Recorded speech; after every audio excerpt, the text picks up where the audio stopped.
Praise the Lord. विश्वास योग्यता क्या है? तो विश्वास योग्य जो होता है वो ईमानदार होता है और वो सुनता है और हमेशा कार्यों में तत्पर रहता है। तो मुझे ऐसा लगता है जो ऐसे विश्वास योग्य होते हैं, जो हमेशा कार्यों में तत्पर होते हैं, परमेश्वर उन्हें चुनता है। हालेलुया। तो जैसे भविष्यवक्ता की किताब है आमोस, और आमोस किताब को जब हम पढ़ते हैं तो उसमें लिखा है कि आमोस 2:10 में परमेश्वर का वचन ये कहता है कि मैंने तुम्हारे बच्चों को नबी होने के लिए और नाजिर होने के लिए चुना था, है ना। और फिर बाद में ऐसा देखते हैं हम लोग उस पुस्तक में कि बहुत जो लोग थे, जो मिस्र से छुड़ाए हुए लोग थे, जो दासत्व से छुड़ाए हुए थे, वो अपने जीवन को ऐसे व्यतीत कर रहे थे जहाँ पर उनका जो काम था वो भूल गए थे, परमेश्वर को भूल गए थे, उसका भय मानना भूल गए थे और एक पाखंड के साथ परमेश्वर की वो भक्ति करते थे। और धनी होने के बावजूद भी वो अपनी कंफर्टेबल लाइफ में ज़्यादा व्यस्त थे और वो बहुत सारे चीज़ों में ऐसे व्यस्त थे कि परमेश्वर की ओर उनका ध्यान नहीं था। और फिर परमेश्वर का क्रोध उनकी ओर भड़कता है और परमेश्वर सोचता है कि मैं उनको नाश करूँगा। और फिर परमेश्वर की वाणी आमोस को मिलती है और आमोस फिर वो वाणी को लेकर जो राजा है राजा उसके पास जाता है और कहता है कि परमेश्वर इस नगर का क्या करने वाला है? नाश करने वाला है, और तेरा भी जो भवन है वो भी नाश होने वाला है। तभी भी वो लोग उसका मानते नहीं हैं और फिर आगे जाके परमेश्वर का क्रोध और भड़कता है। और पता है आपको प्यारो, एक बात है उस पुस्तक में कि उनके जो पाप थे परमेश्वर को रीस दिला रहे थे, लेकिन आमोस जो था उसके विश्वास योग्य होने के कारण परमेश्वर ने जो है क्रोध, जो इज़राइल पर जो क्रोध था उसको क्या किया? परमेश्वर ने शांत किया और जो हानि ठहराई थी वो होने नहीं दी। हालेलुया।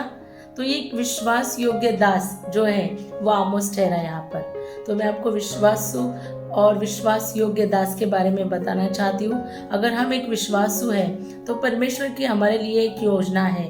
परमेश्वर चाहता है कि हम एक जिम्मेदारी को निभाएं, जैसे आमोस 2:10 में कहा है कि हम हमारे जो बच्चे और जवान हैं उनके लिए परमेश्वर की योजना है कि हम नाजिर और नबी कहलाएं। कि हम सच में ये योजना पे चल रहे हैं या फिर हम ये कर रहे हैं, खा रहे हैं, मज़ा कर रहे हैं, हम हमारे कंफर्टेबल लाइफ में जी रहे हैं। लेकिन परमेश्वर चाहता है कि हम उस कंफर्टेबल लाइफ के लिए न जिए, लेकिन हम परमेश्वर का भय मानते हुए हमारी पीढ़ी को हम तैयार करें। अगर आज हम भी उस इज़राइल के जैसे पाप में हैं तो परमेश्वर आज हमें चेतावनी दे रहा है। ये वचन जो है प्यारो चेतावनी के जैसा है। आपको ये आज ग्रहण करना है और परमेश्वर के पास आकर पश्चाताप करना है।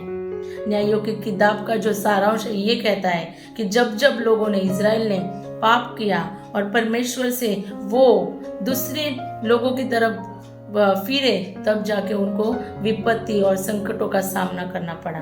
लेकिन जब जब वो परमेश्वर के पास आए, पश्चाताप किया, उसी समय परमेश्वर ने उनको बचाया, उन्हें संभाला और उनकी सारी जरूरत को पूरी किया। हालेलुया। तो आज भी अगर हम किसी पाप में हैं, हम हमारे कंफर्टेबल लाइफ में मज़ा कर रहे हैं, हम परमेश्वर का जो उद्देश्य है हमारे जीवन से हम भूल गए हैं, या फिर हमारे पाप ऐसे पके हैं कि वो परमेश्वर को क्रोध दिला रहे हैं, तो आज प्यारों में आपको याद दिलाना चाहती हूँ, फिर से उस परमेश्वर के पास आइए, फिर से प्रभु का भय मानते हुए जो कुछ हो रहा है हमारे संसार में उसके प्रति मध्यस्थी करें, उसके प्रति हम गंभीर से सोचें कि क्यों ये सारी विपत्तियां हमारे देश में आ रही है, हमारे परिवार में आ रही है, हमारी कलीसिया में आ रही है। हमें सोचना है और प्रभु के पास आना है और प्रभु से विनती करना है, मध्यस्थी करना है, एक विश्वास योग्य दास बनकर, क्योंकि परमेश्वर विश्वास योग्य दास की सुनता है।